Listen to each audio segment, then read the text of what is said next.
vamos fazer contato com a juíza do trabalho e presidenta da Associação Juízes para a Democracia AJD, Valdete Souto Severo. Bom dia, Valdete. Bom dia, tudo bem? A gente sempre diz aqui tudo bem de acordo com o contexto do que é possível hoje em dia, né, Difícil, Valdete? é verdade. Que ano, né? Pois é, que ano. E a gente ainda não tem uma perspectiva muito boa também em relação a 2021, embora haja aí alguns pontos de esperança. Mas, Valdete, falando justamente desse contexto que nós vivemos hoje, da pandemia da Covid-19, nós sabemos que é uma doença que incide e modificou, inclusive, as relações de trabalho. E eu vi uma palestra sua no Congresso Internacional do Trabalho, inclusive no encontro virtual mediado pela Maria Maeno, que sempre colabora conosco aqui no Jornal Brasil Atual, e você tocou em alguns aspectos dessa incidência da Covid nas relações trabalhistas, e eu queria que você comentasse dois aspectos em especial, que são a questão do reconhecimento da Covid-19 como uma doença ligada ao trabalho e também a condição de insalubridade da Covid-19 nos ambientes. Tá bem. Então, a questão da Covid como uma doença profissional, a gente lembra que inicialmente teve aquela MP 927, vigeu por um tempo durante este ano e depois perdeu validade, não chegou a ser convertida em lei. E ali havia uma regra que dizia que contrair Covid não representava doença profissional, exceto se houvesse prova do nexo entre a doença e o trabalho. Esse dispositivo foi retirado da MP antes mesmo dela perder a vigência. Exatamente por ser um absurdo a tentativa do governo de evitar essa caracterização da Covid como doença profissional. E a partir de então, o que se desenvolveu foram vários estudos para demonstrar o que é mais ou menos óbvio.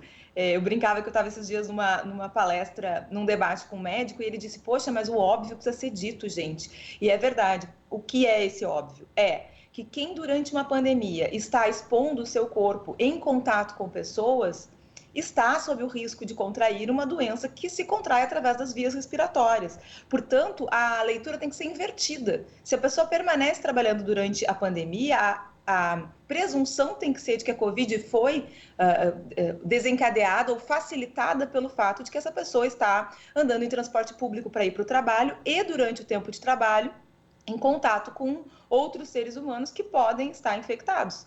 Então, o que se propõe, e isso inclusive foi objeto de regulação numa portaria do governo que vigeu por um dia só, ela foi feita num dia, no dia seguinte ela foi cancelada, o que se propõe é o reconhecimento para a Covid da mesma racionalidade, do mesmo raciocínio que se faz com as outras doenças que estão relacionadas naquele rol do nexo epidemiológico do Ministério da Saúde, que na verdade o que é esse nexo, né? É dizer assim, determinadas atividades provocam determinadas doenças. Então, se eu trabalho lá com esforço repetitivo, eu vou ter provavelmente Lerdort, que é aquela doença do esforço repetitivo que inflama as juntas das mãos, etc. Bom, então eu não preciso provar. Essa é a questão do nexo. O fato de eu trabalhar nesse tipo de atividade leva à conclusão, ou gera a presunção de que é relacionado ao trabalho. O que propõe quem é ligado à área da saúde, tem estudado a questão da Covid-19, é justamente esse raciocínio, que se há trabalho durante a pandemia, a presunção seja de que a Covid é uma doença laboral, ou seja, de que o trabalho de algum modo facilitou o contágio. E a outra questão, que é da insalubridade, existe um trabalho muito interessante feito por 3 peritos que atuam aqui no Rio Grande do Sul, o Giovanni, o Bimbi e o Evandro. Eles escreveram, eu até provoquei um deles, né, logo que entrou uma ação de um empregado que seguiu atuando durante a pandemia e pedia exatamente o adicional de insalubridade em função da possibilidade de contrair a Covid. E aí não importa se a pessoa foi infectada ou não, reconhecer essa atividade como uma atividade nociva à saúde, na mesma forma daquelas outras que geram o direito adicional de insalubridade.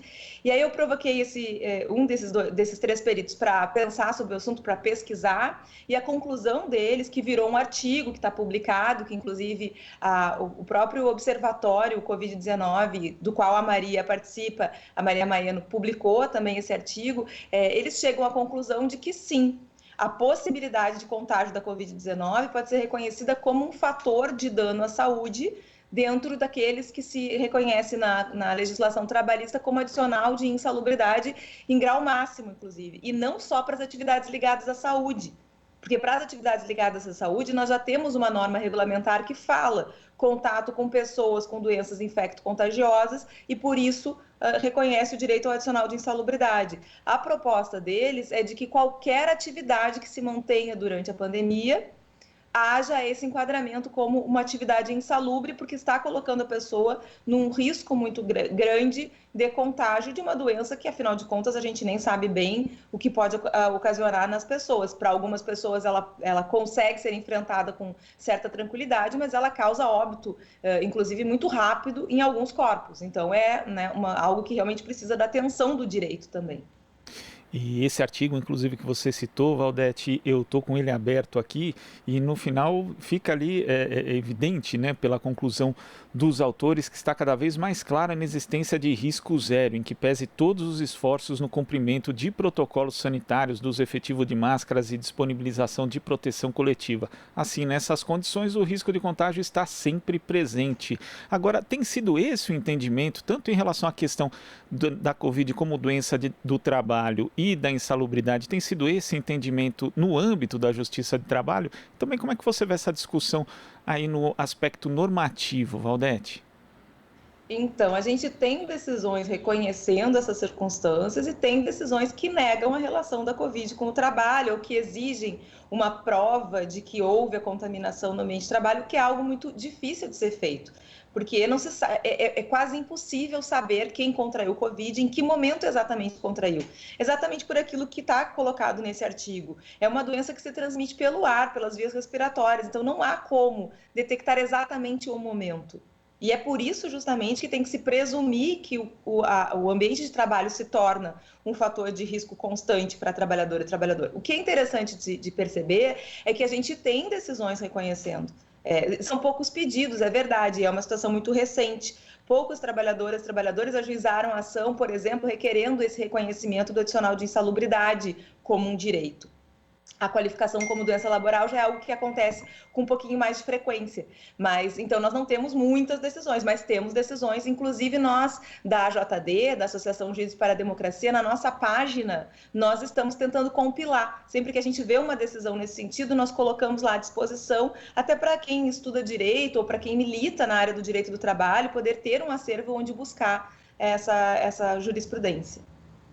E na sua participação no Congresso também, Valdete, você falou a respeito da necessidade de garantir emprego às pessoas que adoeceram da Covid-19. A gente tem um quadro bastante elevado, né, o nível de desemprego aqui no Brasil, e essas pessoas que às vezes adoecem por conta do coronavírus, depois elas retornam a trabalhar, acabam demitidas. É necessário também discutir essa questão da estabilidade do trabalhador nessa condição?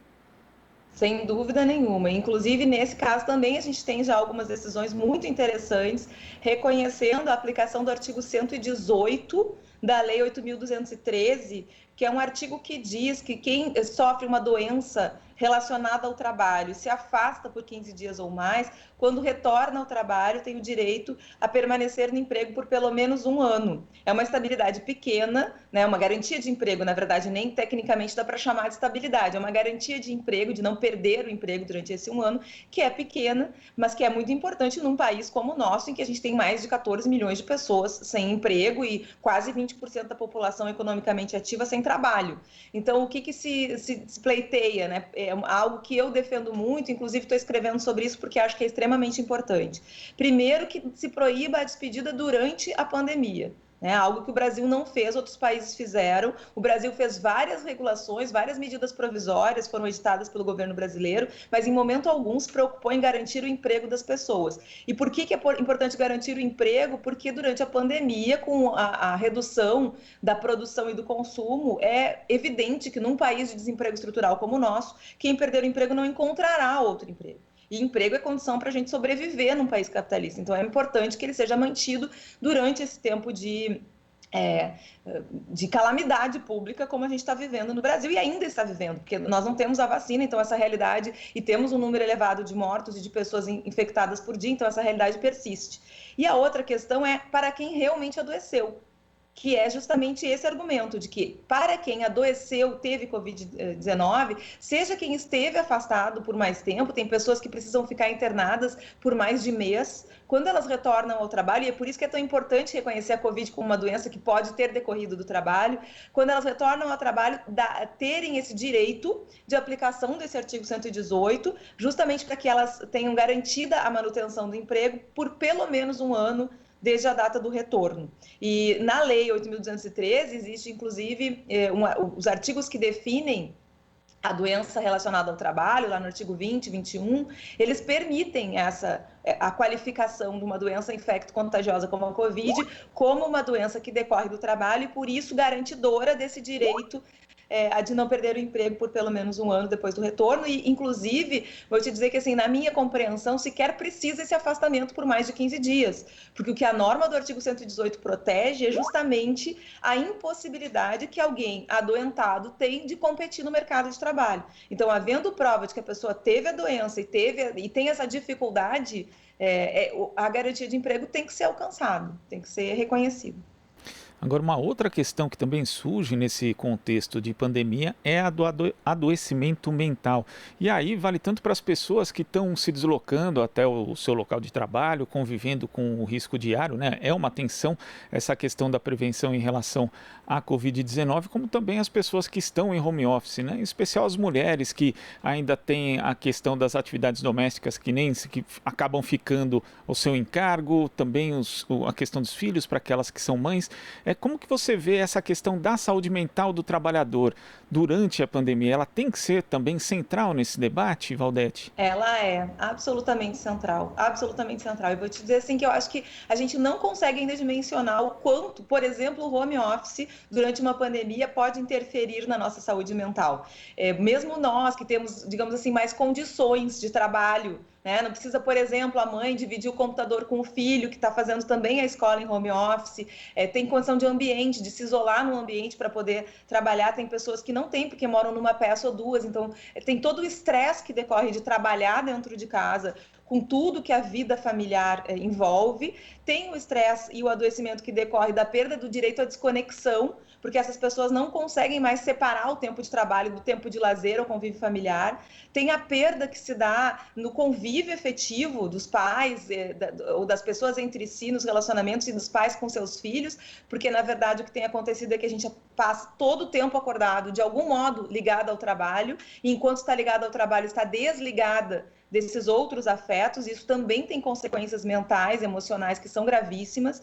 E para as pessoas que estão tendo que trabalhar, imagina, elas estão expondo seus corpos durante uma pandemia, sabendo que os nossos hospitais estão lotados, sabendo que elas podem ser aquela pessoa que não vai ter condição de resistir ao vírus, porque alguns corpos, como eu disse antes, não estão conseguindo, é muito rápido, inclusive, o óbito de algumas pessoas que são contaminadas por Covid-19, então existe um medo pela própria vida, existe um medo pela vida das pessoas próximas, que são mais idosas, que podem sofrer mais o efeito, e isso tem consequências, sem dúvida nenhuma. Então, me parece que também é fundamental, e essa é mais uma razão pela qual essas pessoas têm que ter garantido o emprego, porque daí a perda do emprego é mais um fator de estresse e adoecimento num momento como esse. É fundamental, inclusive, que isso seja pensado em nível de Estado e de empresas, do cuidado com essa saúde mental, das conversas sobre isso, porque os efeitos disso vão ser reverberados, não terminam junto, por exemplo, com uma vacina. A vacina vai nos dar uma certa imunidade em relação à doença, e eu espero que ela chegue logo, inclusive, mas não vai conseguir resolver os efeitos dessa aposta no teletrabalho, que foi uma escolha política. Na verdade, nós não precisávamos ter sido jogados para o teletrabalho do jeito que fomos em praticamente todas as atividades em que isso foi de algum modo possível, e o que causa o próprio fato das pessoas estarem se expondo na rua durante um momento tão ímpar. Na verdade, assim, a gente não tem, a nossa geração ou as gerações que nos antecederam, não tem nenhum parâmetro de comparação para o que a gente está vivendo hoje no mundo. E eu não tenho dúvida nenhuma de que isso tem reflexo. E aí tu pensas, né, durante esse momento tão grave em que há esse reflexo sobre as nossas mentes, a nossa saúde mental, né, está em jogo, o que faz o governo cancela normas que tratam justamente da proteção à saúde mental e propõem um certo retorno à lógica manicomial, à lógica de internação das pessoas que estão mentalmente adoecidas, quando no âmbito da saúde mental já está mais do que demonstrado, nós temos estudos demonstrando isso de forma muito farta, de que o tratamento da saúde mental é um tratamento social, de que o adoecimento mental é um adoecimento social também, ou reflexo de um adoecimento social, e que ele precisa ser tratado como uma doença social, e que, portanto, o tratamento dentro do âmbito familiar, ou o tratamento que permita que a pessoa tenha convívio social, é extremamente importante. Então, o que a gente está vivendo no Brasil, em termos de saúde mental, é um retrocesso muito, muito, muito grave, que afeta toda a sociedade. Não só as pessoas que são destinatárias, né, do Serviço Único de Saúde e que, portanto, vão ser afetadas mais gravemente por essas medidas do governo, mas a toda a sociedade, porque uma sociedade de pessoas mentalmente adoecidas é uma sociedade adoecida. Agora, Valdete, recentemente nós tivemos a chamada reforma trabalhista completando 3 anos, né? E o que se prometia ali era o aumento não só da criação de empregos, mas também da formalização. E não aconteceu nem uma coisa nem outra. E durante essa pandemia, a gente teve bastante evidente o quão grave é a desproteção para certas categorias de trabalhadores informais, né, entregadores de aplicativos que se expõem o tempo todo, muita gente que acaba não tendo, no caso do adoecimento, qualquer tipo de garantia. É necessário também, diante dessa falta de proteção que ficou ainda mais evidenciada na pandemia da Covid-19, revermos pelo menos alguns pontos da chamada reforma trabalhista? Na verdade, no meu entendimento, o que nós precisávamos era cancelar integralmente a Lei 13.467 e a 13.429, que são as duas leis de 2017 que a gente assim, convencionou chamar de reforma. Especialmente essa 13.467, que é uma lei extremamente destrutiva em vários aspectos. Ela é destrutiva porque ela facilita a despedida no momento em que a gente tinha que estar protegendo contra o emprego, porque ela aniquila ou tenta eliminar a atuação dos sindicatos junto ao ambiente de trabalho, porque muda regras processuais. Uma das coisas mais graves da reforma trabalhista é a dificuldade que ela cria de acesso à justiça para trabalhadoras e trabalhadores. E aí a gente tem que também se dar conta de que há uma responsabilidade dos outros poderes de Estado, porque em realidade existe, por exemplo, uma ação direta de inconstitucionalidade proposta, várias, não uma, proposta junto ao STF, justamente para que diga que essa vedação de acesso à justiça pela cobrança de custas, de honorários, punição de testemunha, para que isso seja considerado inconstitucional, justamente porque realmente não... Eu não sei se trancou o sinal, se você está me Não, vendo bem. estamos ouvindo. Ah, tá bem. Para que justamente essas questões sejam consideradas contrárias à ordem constitucional, porque elas são. A Constituição diz, por exemplo, que o acesso à justiça gratuita para quem é pobre tem que ser integral. Está lá no artigo 5º, é claro o artigo 5º. É justiça gratuita integral. E a reforma trabalhista cria essa possibilidade de condenar, e está acontecendo muito, é muito triste, mas a jurisprudência dos nossos tribunais tem acolhido essa alteração legislativa e tem aplicado essa determinação de cobrar custas e honorários de advogado de quem é pobre. Então, a gente tem assim, uma multiplicação das execuções na Justiça do Trabalho, porque nós temos esses comandos, né, de execução contra pessoas que não têm, às vezes, nem onde morar com decência, que continuam desempregadas, porque perderam o emprego e não conseguiram outro trabalho, e que estão lá com uma condenação da Justiça do Trabalho que só existe para garantir direitos trabalhistas. Veja a gravidade disso, né?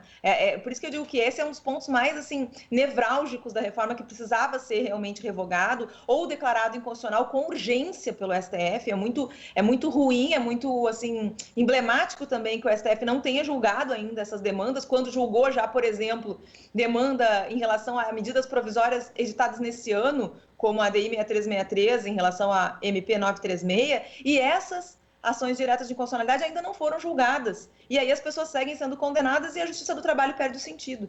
Então, respondendo a tua pergunta, me parece que é urgente que essa legislação seja revogada, integralmente revogada, ou, no mínimo, que esses pontos piores, digamos assim, sejam declarados inconstitucionais, porque eles são realmente contra a ordem constitucional e eles fazem, inclusive, com que a Justiça do Trabalho perca completamente seu sentido. E, Valdete, segundo dados aqui de novembro, desde 2017 foram ajuizadas perante o STF 34 ações diretas de inconstitucionalidade e, no mesmo período, 4 ações declaratórias de constitucionalidade, ADCs também relacionadas à lei. E o Supremo, de fato, vem sendo, na verdade, um pouco leniente em relação a essa questão, não, Valdete? Essa questão é gravíssima. Essa questão, sim, merecia que o STF julgasse com muita urgência. Então, assim, não dá para compreender muito bem por que essa demora nesse julgamento, quando outros julgamentos... Quer dizer, a gente até entende, né? Tem uma ADI ajuizada na década de 90, que é 1625, justamente para discutir a inconstitucionalidade da expulsão da Convenção 158 da OIT do âmbito interno, que é justamente a convenção da OIT, que diz que não é possível despedir sem motivação, ou seja, que exige que os empregadores motivem de modo lícito qualquer despedida. Ela nunca foi julgada. Já tem votos proferidos nessa ação direta de constitucionalidade, mas o julgamento não termina.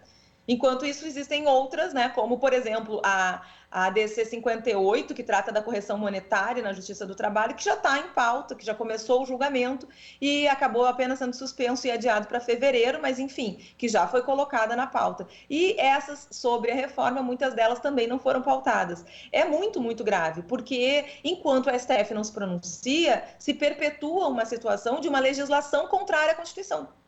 E aí, com juízes e juízas que aplicam essa legislação contrária à Constituição, e eu digo contrária porque, assim, é a literalidade da Constituição.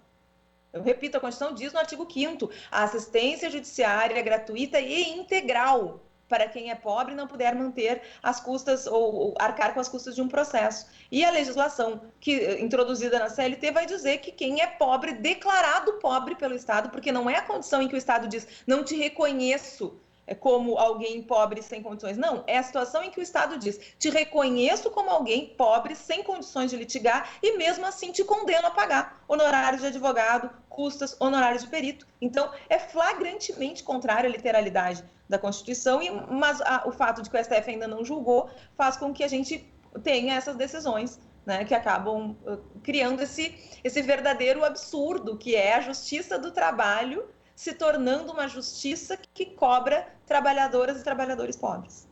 E muitos desses prejuízos vão acabar sendo irreparáveis aí para boa parte dos trabalhadores. Valdete, queria agradecer sua participação aqui no Jornal Brasil Atual e até a próxima. Eu que agradeço, muito bom o trabalho de vocês, eu acompanho sempre, então é uma honra para mim ocupar esse espaço. Obrigada mesmo. A honra é nossa. Conversamos aqui com a juíza do trabalho, presidenta da Associação Juízes para a Democracia, AJD, Valdete Souto Severo. Aqui você ouve as notícias que os outros não dão. Jornal Brasil Atual.